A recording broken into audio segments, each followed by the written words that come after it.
एक वक्त हो जॾहिं हिन हंध ते इल्म जी रोशनी फैलाइण जा ख्वाब ॾेखारिया विया हुआ।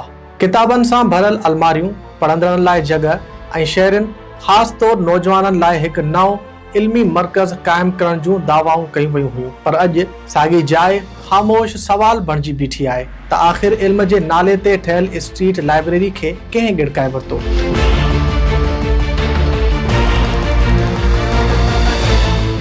4 साल अॻु वॾे वाक़े हिन स्ट्रीट लाइब्रेरी जो इफ़्तिताह कयो वियो हो, पर ही स्ट्रीट लाइब्रेरी हाणे पंहिंजे वजूद जा निशान विञाए चुकी आहे। इफ़्तिताही तक़रीब, रिबन काटण, तस्वीरूं ऐं वॾा ऐलान सभु माज़ी जो हिसो बणिजी विया आहिनि, जॾहिं त अमली तौर ते मंसूबो इंतज़ामी लापरवाही ऐं बेध्यानी जे वर चढ़ी वियो आहे। हिते लाइब्रेरी हुई, हाणे हिते ॾिसो था मुसाफ़िर खानो लॻो पियो आहे। हेॾा पोयां ॾिसो कपिड़ा आहे, खाना बदोश माण्हू जेके असांजा ग़रीब कम्युनिटी जा इहे हिते वेठा आहिनि। त हो तव्हां थोरो कैमरा घुमाए वठो, लाइब्रेरी तव्हांखे किथे बि नज़र कोन ईंदी। त ॾिसो अॻियां डिप्टी कमिश्नर ऑफिस आहे, हेॾे असांजी शहबाज़ बिल्डिंग आहे, साम्हूं असांजी मेयर ऑफिस आहे। हे ॾाढी ख़ूबसूरत प्लेस हुई लाइब्रेरी लाइ, स्टूडेंट्स वेहंदा हुआ, फैज़याब थींदा। मूंखे ख़बर न आहे त शयूं चोरी थी वियूं या जेके हिफ़ाज़त करण वारा हुआ, जेके ऑनर हुआ, जेके अॻुवान थिया हुआ, उन्हनि हिफ़ाज़त कोन कई पंहिंजी शयुनि जी, या हे सिर्फ़ु दिखावे लाइ एक्टिविटीज़ हुयूं, वॉट एवर छा बि हो।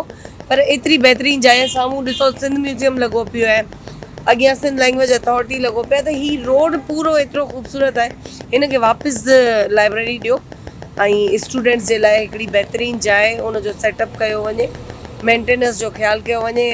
DC ज़ैनुल आबिदीन साहब उहो बि कमु सुठो कनि पिया।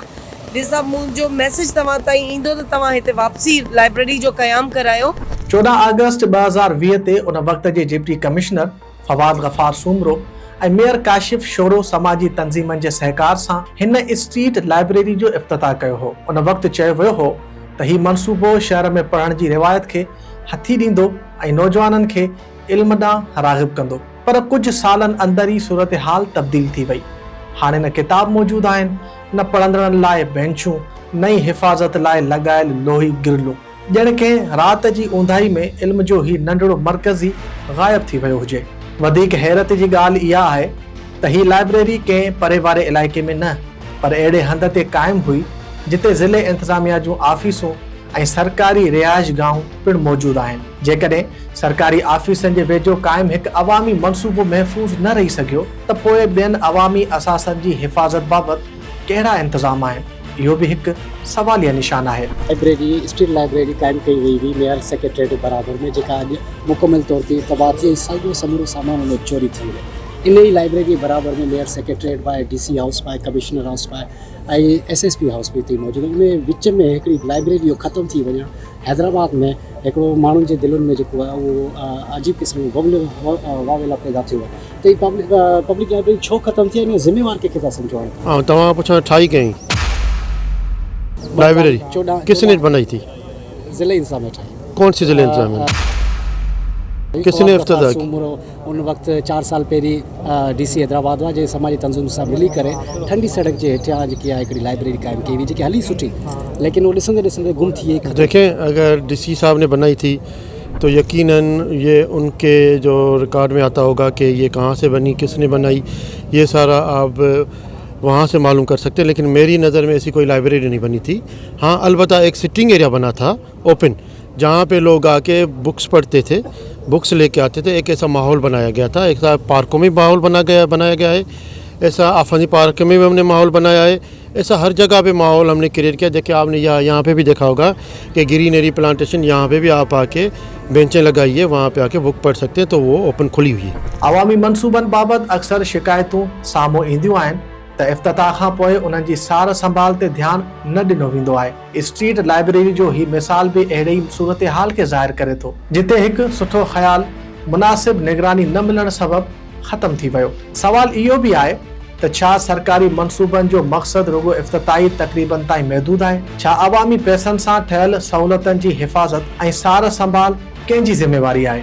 हीउ मामिलो रुगो हिकु लाइब्रेरी जी तबाही ताईं महदूद न आहे, पर इहो शहर में इल्म, शऊर ऐं अवामी मनसूबनि जी अहमियत बाबति हिकु वॾो सवाल उथारे थो। ही लाइब्रेरी ज़ाहिर सी ॻाल्हि आहे हिकिड़ी समाजी ताउन सां गॾिजी जोड़ी वई हुई, पब्लिक लाइ जोड़ी वई हुई लेकिन इन खे नज़रअंदाज़ कयो वियो, हिन जी प्रॉपर तरीक़े सां ख़्यालु कोन कयो वियो, जंहिंजे करे मतिलबु उहा लाइब्रेरी हाणे ज़ाहिर सी ॻाल्हि आहे हिकिड़ो खंडर जो नज़ारो पई ॾिए। ऐं हिन जो जेको ज़िम्मेवार आहे ज़ाहिर सी ॻाल्हि आहे हिन टाइम जी इंतिज़ामिया ई आहे। ऐं पंहिंजी तरफ़ खां ई असांजे जेके बि गॾियल जेके समाजी तंज़ीमूं आहिनि, असां ज़रूरु भरपूर कोशिशि कंदासीं हिन खे ॿीहर बहाल कयो वञे।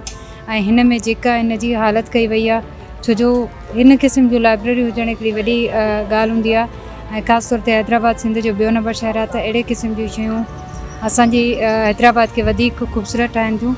त हुकूमत खे बि रिक्वेस्ट कंदसि हिन शइ ते वधीक फोकस कनि। ऐं असां पाण बि, छो जो हिकिड़ी लाइब्रेरी आहे, ईंदड़ वेंदड़ असांजे जेके बि नौजवान आहिनि उहे पढ़ाई में ॾाढी दिलचस्पी था रखनि, त रिक्वेस्ट कंदसि हिन ते वधि मां वधि नज़रसानी कई वञे ऐं हिन खे ॿीहर बहाल करायो वञे। जेकॾहिं अहिड़ा मनसूबा ठही वञण खां पोइ नज़रअंदाज़ थींदा रहिया त अवाम जो एतमाद मुतासिर थींदो ऐं मुस्तक़बिल में नवां मनसूबा बि साॻिए अंजाम जो शिकार थी सघनि था। शहरनि जो मुतालबो आहे त स्ट्रीट लाइब्रेरी जी तबाही जी जांच कराई वञे, गुम थियल सामान बाबति ज़िम्मेवारनि जो पतो लॻायो वञे ऐं हिन इल्मी मर्कज़ खे ॿीहर बहाल कयो वञे।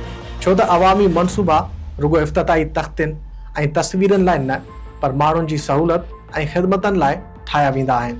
हाणे ॾिसणो इहो आहे त ज़िले इंतिज़ामिया हिन ख़ामोश सवाल जो कहिड़ो जवाबु ॾिए थी।